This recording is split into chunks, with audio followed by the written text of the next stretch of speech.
it's your fangirl Tally, and it's time for another Editor Hubby request. This one is some more Silent Hill Mythology, The Fog World, and The Other World by Max Derrat. I think this is a follow-up to the last one we just watched. The previous one. Fog World and The Other World.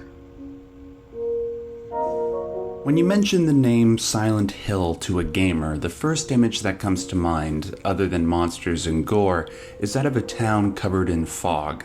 On the surface, the fog might just seem like a cool aesthetic choice for a horror game. Not knowing what deadly entity might be steps away is naturally frightening. Plus, including an impenetrable fog definitely helped with hardware limitations at the time. Yet upon doing research into the Silent Hill series, as well as some personal reflection, the fog takes on a much more horrific psychological meaning. For this video, I will be presenting what facts have been established about the fog world and its cyclical transition into the other world. As well, in order to tie some loose story threads, I'll be injecting my own interpretations where necessary.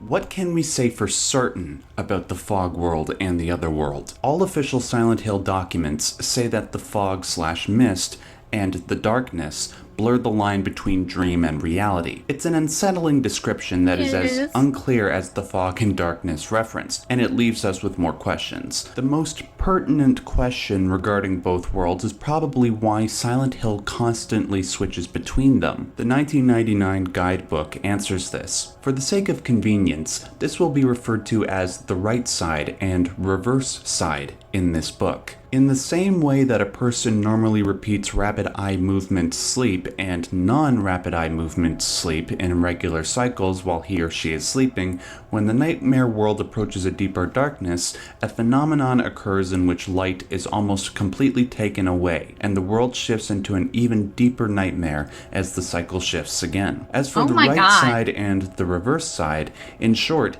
it isn't that one is reality and one is a dream.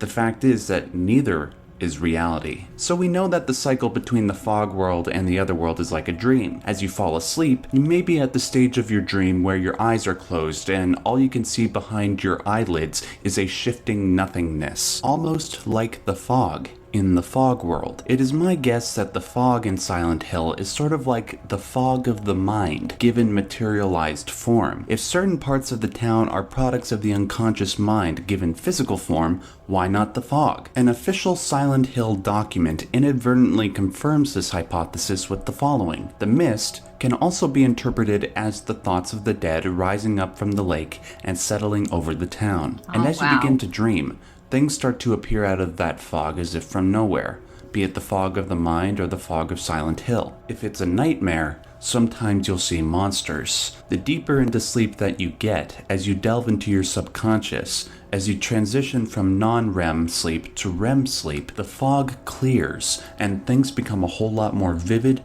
lucid, and sometimes horrifying. Depending on how deep you descend into that darkness, things might seem so real that you are unable to tell if you're dreaming or if you're awake.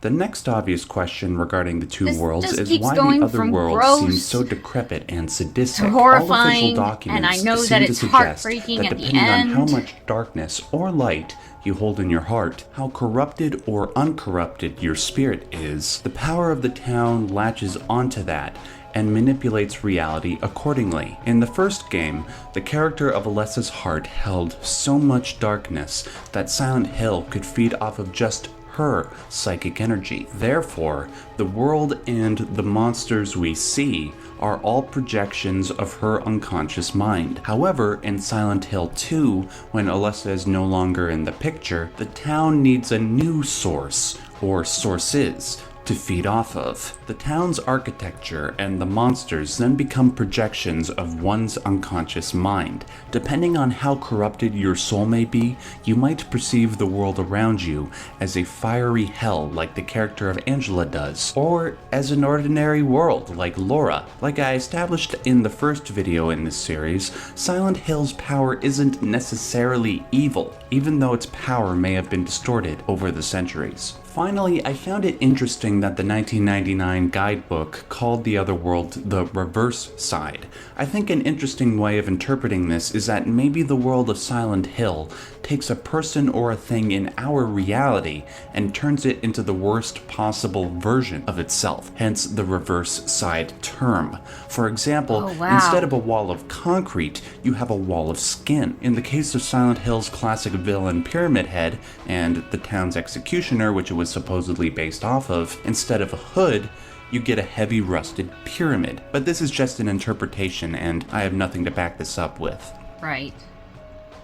It's a pretty good interpretation. Have you ever wondered why there are various roadblocks throughout the town? Have you ever wondered why there are so many doors that are locked? The answer is partially obvious. You go to the locations in the game that are necessary to advance the story and gameplay forward. Yes, that is correct. But, there's another way of looking at this that involves Silent Hill's projections of the mind. When you are dreaming, does your dream play out like a movie or like normal life?